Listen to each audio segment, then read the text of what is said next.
de el arca del pacto, yo creo que usted y yo temblaríamos. Más atrás en la historia, esta arca estuvo con los filisteos y murieron miles de ellos por tumores cancerosos o de otro tipo, y estuvieron rolándola de una ciudad a otra de los filisteos. Entonces, aún mismo dentro del territorio israelita, se dieron cuenta que los mató a todos los que intentaron ver dentro del arca del pacto. Entonces era algo muy delicado, muy único, muy especial, pero también era algo complicado. Y aquí llegaba a la casa de Obed-Edom. Yo estoy seguro que usted en su casa, la mayoría de nosotros, tiene 2 o 3 recámaras. Son raras las casas que tienen 4 o más recámaras. Y normalmente están ocupadas. Una de las recámaras está la pareja, otra de las recámaras está un hijo, y la otra de las recámaras está el otro hijo. Imagínate que toquen a la puerta de tu casa y que te digan: danos espacio porque traemos el arca del pacto y queremos meterla aquí contigo. ¿Qué haríamos? ¿Qué realizaríamos? ¿Le daríamos lugar? ¿Le daríamos espacio? ¿Le daríamos sitio especial en nuestra casa? ¿En dónde?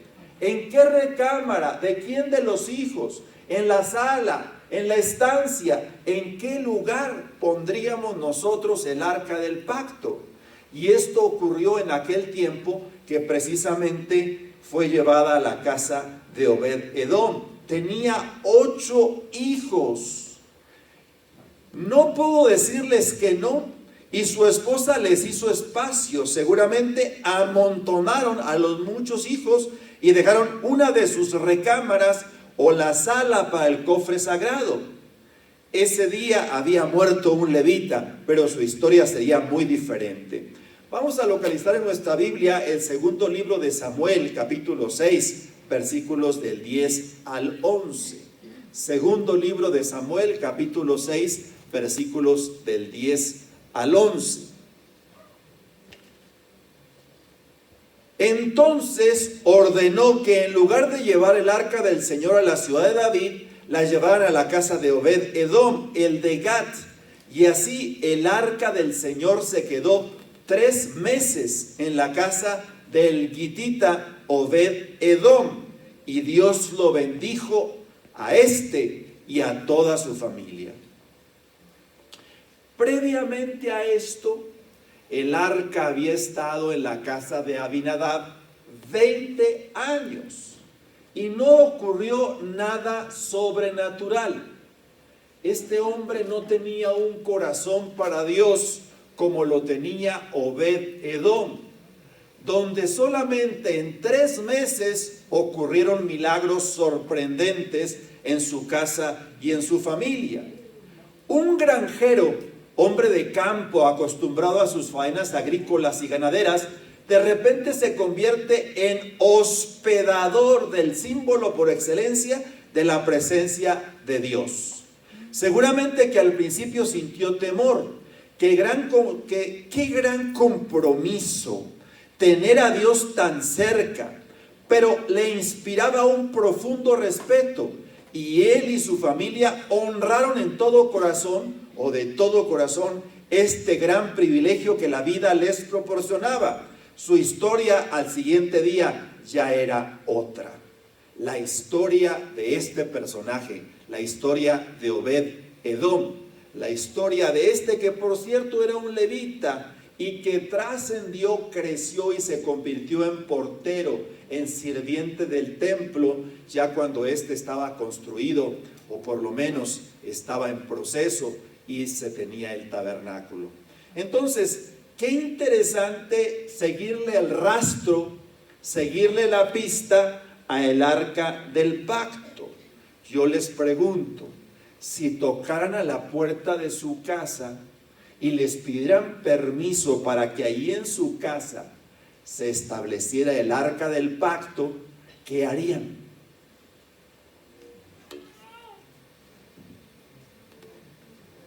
¿Qué harían? ¿qué haríamos? ¿Podemos o no podemos? ¿Tenemos espacio o no tenemos espacio? ¿Tenemos una recámara extra, la de la visita, o apenas estamos cupiendo nosotros? ¿Tenemos espacio? Y si no, ¿le podremos hacer espacio a el arca del pacto para colocarla en nuestra casa, para estar con nuestra familia? ¿Escucharía las conversaciones que tenemos? ¿Escucharía el mal genio que a veces nos cargamos? ¿Escucharía las malas razones que a veces decretamos o realizamos? Escucharía y estaría al pendiente de todas las características de nuestra familia, de nuestra casa, de nuestros hijos, de los problemas que vemos de televisión, de lo que estamos viendo a través de las redes sociales. Estamos ahora sí que expuestos a el escrutinio de Dios, a la presencia bendita del Salvador. Obed se arriesgó a levantarse de madrugada a ordeñar sus vacas. Le sorprendieron, daban el doble y hasta el triple de la leche. La tierra se convirtió en sumamente fértil, comenzaron a multiplicarse increíblemente sus ganados. Todo le salía bien y sin tanto esfuerzo.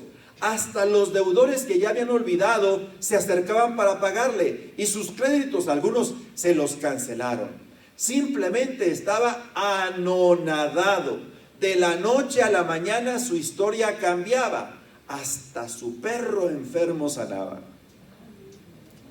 ¿Qué le parece? Como cantamos en ocasiones, tu bendición me persigue. Pero aquí fue evidente. Hasta el perro se sanó, hasta el perro se curó. Las vacas daban el doble o el triple de leche, sembraba y iban creciendo las plantas de una forma increíble. Estuvo 10, 20 años en la casa de Abinadab y todo fue tradicional y normal. Estuvo 3 meses en la casa de Obed Edom y todo cambió en una forma sobrenatural. La actitud, el corazón y la disposición significan algo que es evidente en nuestros casos. La presencia de Dios está con nosotros. Su paz está en nuestras vidas. Su bendición está en nuestras familias. No es un arca del pacto, pero es la bendita presencia de nuestro Salvador en cada casa, en cada hogar, en cada familia. Eso tiene que cambiar nuestra voluntad.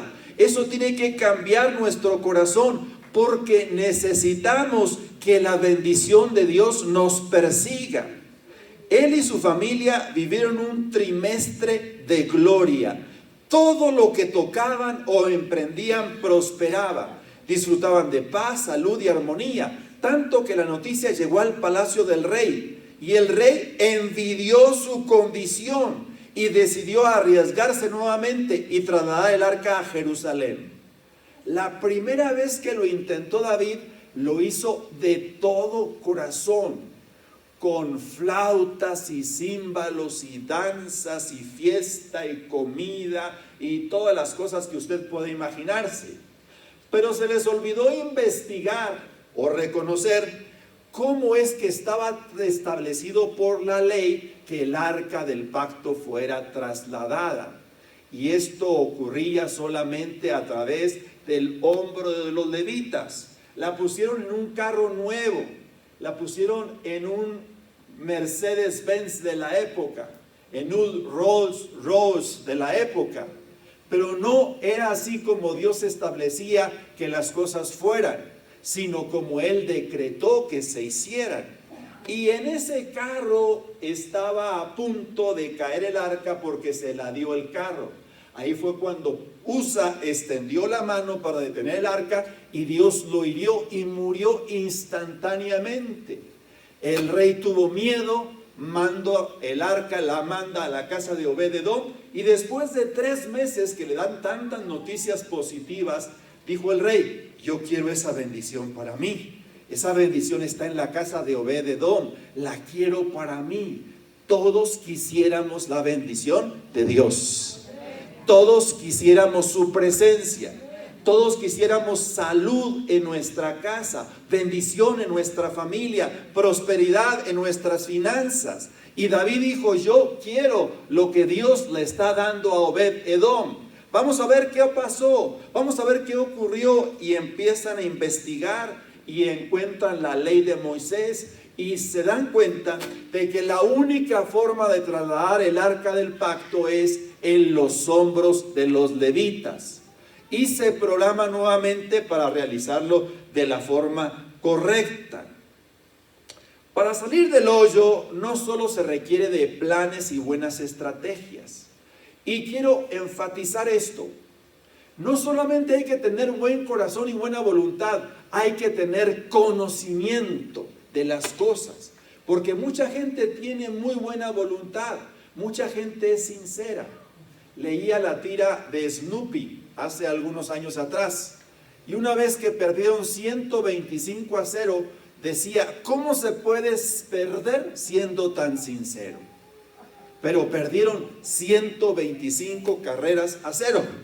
Se puede perder siendo sincero. La sinceridad no importa en muchas ocasiones. Necesitamos conocer la presencia de Dios. Obed había sido marcado por la presencia de Dios, y sin saber nada de música o del servicio a Dios, se convertiría en pieza clave de la orquesta, tocando el arpa afinada en la octava. Y él y su familia se convertirían en los porteros del sur, encargados de las provisiones del templo y custodios del arca sagrada. Eso lo dice Primera de Crónicas 26:15. Quiere decir que no solamente se quedó con la experiencia de tener el arca en la casa durante 3 meses, sino que se convirtió en portero del templo, en la conexión entre el templo y el palacio, en las características custodios del arca sagrada y de las provisiones del templo. Él creció en su desarrollo espiritual, él creció en su desarrollo como creyente y como servidor de Dios. Para salir del hoyo no solo se requiere de planes y buenas estrategias, de preparación, cursos de inglés y computación, talleres de superación y mercadotecnia, o un buen préstamo para iniciar un negocio. La presencia de Dios hará la diferencia entre una vida y economía quebrada a otra próspera y vibrante. No solamente se requiere lo externo, se requiere lo interno, lo del corazón, lo de la bendición de Dios. La Biblia dice: la bendición de Dios es la que enriquece y no añade tristeza. Es la bendición de Dios la que enriquece. Dios hará la diferencia entre una vida y economía quebrada a otra próspera y vibrante. En nuestras casas abundan adornos, televisiones, electrodomésticos y equipos electrónicos, pero a Dios solo lo visitamos de cuando en cuando en el templo. No hay un lugar ni un momento para generar presencia de Dios en nuestra casa, y por lo tanto abundan los problemas y las crisis. Nosotros venimos a buscar la presencia de Dios en el templo, y aquí Dios nos bendice, aquí Dios derrama su presencia, aquí salimos contentos.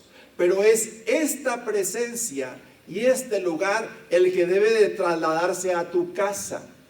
Debes de generar presencia de Dios en tu casa. Debes de generar presencia de Dios en tu hogar. Debes de tener un sitio para orar, donde sea íntimo entre Dios y tú.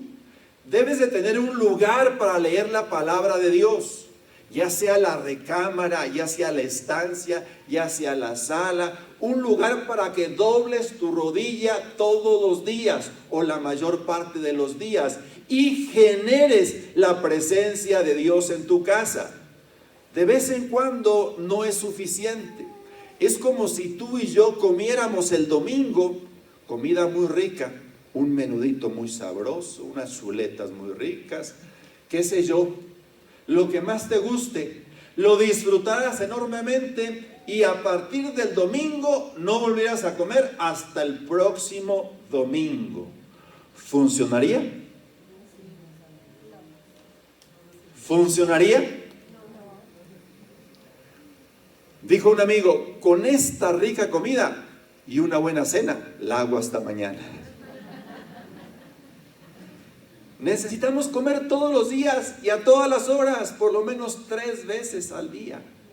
Tenemos que alimentarnos y buscar un alimento balanceado, no solamente carne, también verduras, también frutas, también vegetales, también todo tipo de alimentos. Necesitamos alimentarnos y alimentarnos bien. Y para eso requerimos generar presencia de Dios en nuestras casas. Que nuestras casas sean envueltas por la gloria de Dios. ¿Que no sería esto maravilloso? Un arca sagrada en tu casa, una presencia maravillosa en tu hogar, en tu familia, en tus hijos, con tus vecinos. Que la gente pudiera ver que eres una persona diferente, que generas presencia de Dios, que generas buenas vibras y que las transmites a la gente que te rodea. Necesitamos ahora sí, más que nunca, para salir del hoyo. El gran secreto del éxito de Obed y su familia es que simplemente hospedaron al Señor en su casa. Con un gran corazón se dispusieron para que brillara la gloria de Dios en sus vidas. Quienes se acercan o quien se acerca a Dios o permite que el Señor se acerque a su vida, notará pronto cambios. Más paz, más tranquilidad, más armonía, más salud y el dinero rindiendo más. La tierra se vuelve fértil cuando experimentas la bendición de Dios en tu vida y en tu familia. Serán transformadas cuando te lleves a Dios a tu casa y contagies a los tuyos con su gloria. Necesitamos la presencia de Dios en este lugar, pero la necesitamos más en nuestras casas, en nuestros hogares, en nuestras familias, en nuestros matrimonios. Necesitamos presencia de Dios allá contigo. Y eso se requiere, eso se necesita, pero también eso yo lo genero, yo lo produzco, yo lo desarrollo. La mayoría de las personas están espiritualmente anémicas. Quiere decir que se alimentan muy poco y muy mal. Cuando las personas comen fuera de horario, cuando las personas comen sin nutrientes en sus alimentos, pueden ser de complexión robusta, pueden ser gorditos, pero pueden estar desnutridos y anémicos. Y la iglesia moderna está anémica, no se alimenta del Señor en su casa, depende de lo poquito que recibe en el templo cada domingo o de vez en cuando que asiste. ¿Qué pasó con la pandemia? Muchísimas personas que venían a la iglesia dejaron de venir, dejaron de hacerlo, porque se murieron espiritualmente, se les acabó el alimento, no lo generaban en su casa, lo generaban en el templo se cerró y se murieron espiritualmente. Que no nos pase eso a nosotros. Tenemos que en nuestra casa generar bendición, vida eterna, paz y esperanza. La presencia de Dios te transforma en un adorador, aunque puede pasar inadvertida, como fue el caso del sacerdote Abinadab, que tuvo por décadas el arca, acostumbrado y despreciando lo sagrado. ¿Qué hizo Abinadab? ¿Qué me imagino yo que hizo Abinadab? 20 años el arca en su casa y la metió a un cuarto, cerró el cuarto, cerró por ahí lo que tenía que cerrar y despreció. Y se le olvidó que tenía la presencia de Dios en su casa. No cultivó esa relación espiritual, no cultivó esa vida de devoción, no cultivó la presencia de Dios, no fue un instrumento de Dios para los suyos, ni para siquiera para sus hijos. La presencia entonces de Dios te transforma en un adorador, aunque puede pasar inadvertida, como fue el caso del sacerdote Abinadab, que tuvo por décadas el arca, acostumbrado y despreciando lo sagrado, sin aprovechar el mundo de bendiciones divinas que Dios le podía proporcionar. La rutina nos puede llevar a menospreciar lo sublime, la gloria sublime de Dios que emana, y mientras que a otros bendice, a nosotros nos puede pasar de largo. Nos acostumbramos a lo sagrado y no le ponemos interés a lo especial de la presencia de Dios. Vamos a las reuniones con un espíritu de crítica. Hoy no estuvo bueno el mensaje, hoy no estuvieron buenas las alabanzas, hoy falló la música, hoy falló la bienvenida. Y nos acostumbramos a lo sagrado, despreciando las bendiciones maravillosas de nuestro Dios que cada día nos proporciona. Ya no siento nada, dice la gente, ya no siento como antes. Lo que pasa en la iglesia es sinónimo de lo que pasa en las familias, en los matrimonios. Llega un momento en que el esposo le dice a la esposa: ya no siento nada por ti. Y ella le repite: yo tampoco siento nada por ti. ¿Qué pasó con esa relación que era una relación candente, profunda, intensa? La descuidaron, no la cultivaron. Lo mismo ocurre en la relación con Dios. Necesitamos cultivar nuestra vida devocional, cultivar nuestra vida de oración, cultivar nuestra vida de lectura de la palabra, de servicio. Vete en una ocasión a la Tarahumara y vas a regresar con una mentalidad diferente. No te vas a estar quejando por copas, manteles y servilletas, sino que vas a estar pendiente de lo elemental, de lo sencillo. ¿Cómo les hace falta a sus hijos llevarlos a la Tarahumara? ¿Cómo les hace falta a sus esposas llevarlas a la Tarahumara? A sus esposos llevarlas para allá, para que vean la condición. 5 niños recibieron despensa porque sus padres estaban acá en Cuauhtémoc, en el desaje de la manzana, y están solos. Almuerzan, comen y cenan solos. No sé si hacen 3 comidas o hacen solamente una comida, pero nos hace falta ver eso, salir de nuestra área de confort, salir de nuestra área de comodidad. De nada sirve arrumbada el arca del pacto allí en la casa. ¿Y qué pasa con muchas de las Biblias? Están arrumbadas. ¿Y qué pasa con muchas de las rodillas? Están arrumbadas.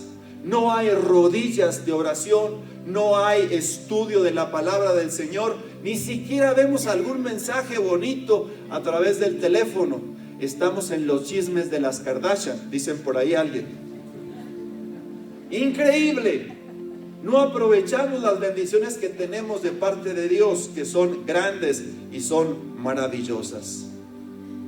Obed terminó siendo director de la orquesta de David y portero y administrador de las provisiones del templo. Eso lo dice Primera de Crónicas 15:21. 68 de sus parientes le siguieron a tan digno trabajo y sus hijos fueron increíblemente bendecidos y prosperados. Se llevó a 68 de sus parientes, que también eran levitas, para trabajar en el templo, y sus hijos fueron tremendamente bendecidos también. Cuando le damos al Señor el primer lugar en nuestras vidas, Él no se queda con ningún honor, te lo devuelve multiplicado. Lo que siembres en su reino te hará sumamente fértil y sobre todo bendecirá a los que más amas. Tus hijos no repetirán una historia de aflicción y de padecimientos, porque la presencia de Dios por fin llegó a casa. La presencia de Dios por fin llegará a nuestra casa. La presencia de Dios por fin llegará a nuestro hogar. Y habrá paz en tu familia, y habrá tranquilidad en tu hogar, y habrá bendición en tu alacena, y habrá provisión en tus finanzas, porque Dios abrirá a raudales las bendiciones sobre tu vida y sobre tu familia. Estamos en la presencia maravillosa de nuestro Dios y se derrama su fluir, su bendición, su presencia en nuestras vidas, en nuestras familias. Dios tiene cuidado de nosotros, pero se derrama un fluir intenso de la bendita presencia de Dios en tu hogar, en tu matrimonio, con tus hijos, en tus finanzas, en tu negocio, en tu trabajo y en todas partes. Porque Dios te pondrá a la cabeza, nunca a la cola. Siempre estarás arriba y nunca en el fondo. Porque Dios hará maravillas entre nosotros. Derramará su presencia y su bendición, su paz y su amor, su presencia maravillosa. El arca está en casa, el arca está en casa, está en tu casa y está en mi casa.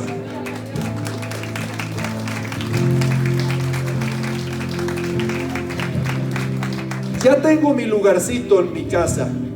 Es en la sala, en uno de los sillones. Siempre que voy a orar, ahí doblo mis rodillas.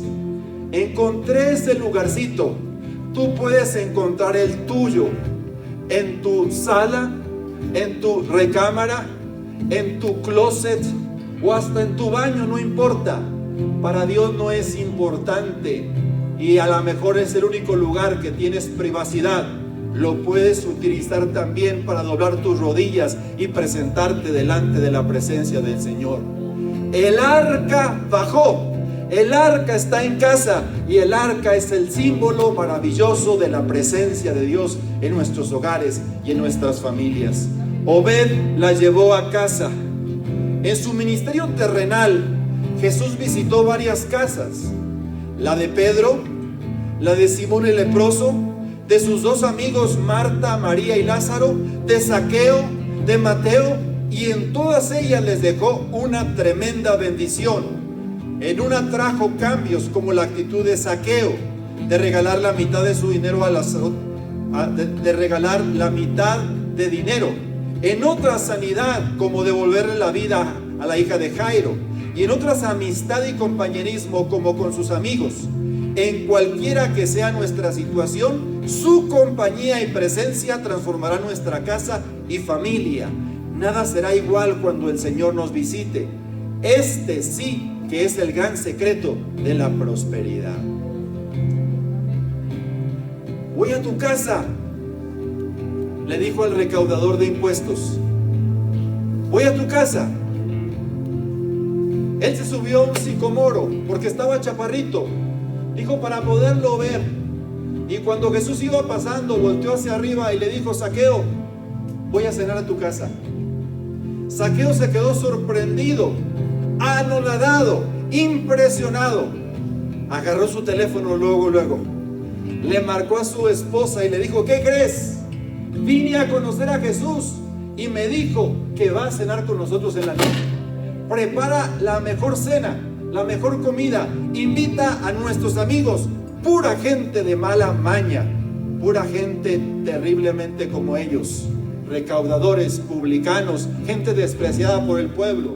Pero cuando Jesús llega en la noche a la casa de Zaqueo, encuentra no solamente a ese tipo de personas despreciadas por la gente, encuentra almas y corazones sedientos por su presencia.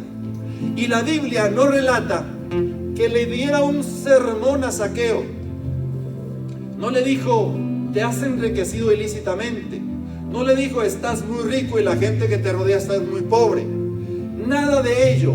Simplemente en medio de la cena, Zaqueo se levanta, se va a la caja fuerte, saca una buena cantidad de dólares y viene y le dice a Jesús: la mitad de mis ingresos, de mis ahorros, se los doy a los pobres. Y si a alguien le he defraudado en una ocasión, le voy a devolver 4 tantos por haber cometido ese delito y haberle robado.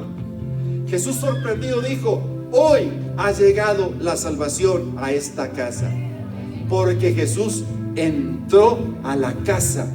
Todo se transformó, todo cambió. Dios entra a la casa de los despreciados. Dios entra a la casa de los señalados. Dios entra a la casa de los que nadie quiere ni nadie ama, de los que todo mundo desprecia. Dios entra a la casa de nosotros, que somos igual que los demás. A veces nos consideramos muy buenos o muy santos, pero somos igual de pecadores que todos los demás. Y Dios visita nuestra casa. Imagínate saliendo de aquí que el Señor te dijera: hija, hijo, voy a comer a tu casa. Temblarías de emoción, pero no solamente de emoción, de preocupación. ¿Qué le voy a dar de comer? Mi casa la dejé sucia. No tuve tiempo para alzar las camas. No tuve tiempo para barrer y para trapear. La verdad que a Dios no le interesa tanto eso, que tengas un espejo de casa. Le interesa que tengas voluntad en tu corazón, disposición en tu ser, y que le abras por completo tu vida y tu familia. Él quiere entrar a tu casa y Él quiere introducir el arca sagrada en tu familia. La presencia bendita del Salvador en tu casa, en tu familia, en tu hogar, en tu matrimonio, con tus hijos, con tus niños. La bendita presencia de nuestro Salvador en los tuyos, en tu hogar, en tu matrimonio, en tu casa y con todos los que te rodean. Dos historias, dos personajes. Uno era sacerdote, Abinadab. El otro era un simple levita, Obed Edom. En uno la arca estuvo 20 años y no implicó ningún cambio. En otro estuvo 3 meses y todo fue cambiado, todo fue renovado, todo fue transformado, todo fue bendecido. En uno simplemente la arrumbaron en un cuarto, cerraron la puerta y nunca más se acordaron de ella. En otro estaban al pendiente, no se asomaban, por supuesto, no querían arriesgarse a morir, pero tal vez allí inmediatamente la vida de esa familia se transformó. Tenemos el arca de Dios, debemos de vivir como hijos de Dios. Tú tienes el arca de Dios en tu casa, tú tienes el arca de Dios en tu familia. Vive como un hijo de Dios, vive como una hija de Dios. Genera presencia de Dios en tu matrimonio, genera presencia de Dios en tu hogar, genera presencia de Dios y bienestar espiritual. El que tenga oídos para oír, dice la palabra, que oiga. Dios está hoy para regalarnos presencia maravillosa de Dios. Un arca del pacto espiritual. Los rollos, las tablas de la ley, la comida, el maná, la provisión y la vara sacerdotal de Aarón, de guianza, de dirección, de rumbo, de la presencia maravillosa de Dios. Cuando lo sublime, cuando lo sobrenatural se hace cotidiano. Termino con esto. Los israelitas vivieron 40 años en el desierto. Todos los días recogían el maná del suelo. Todos los días veían la columna de nubes que les protegía del sol. Todos los días en la noche veían la columna de fuego que les daba calor. Y eso se hizo cotidiano. Y nunca lo apreciaron. Siempre estaban renegando. ¿No nos pasará a nosotros lo mismo? Que Dios nos bendice. Casa, carro, trabajo, salud, matrimonio, familia, hijos. Y ya se nos hace normal, se nos hace cotidiano, pero no es normal. Son bendiciones de Dios para tu vida y para tu familia. Apreciémosla. Cuando vamos todos los jueves al seguro, nos encontramos gente que tiene semanas con su enfermo internado. No es normal que tú estés sano. No es normal que tengas comida. No es normal que tengas matrimonio en esta época. No es normal. Esas son bendiciones eternas de nuestro Dios. Llévate la presencia de Dios a tu casa. ¿Alguien la quiere? Ponte de pie.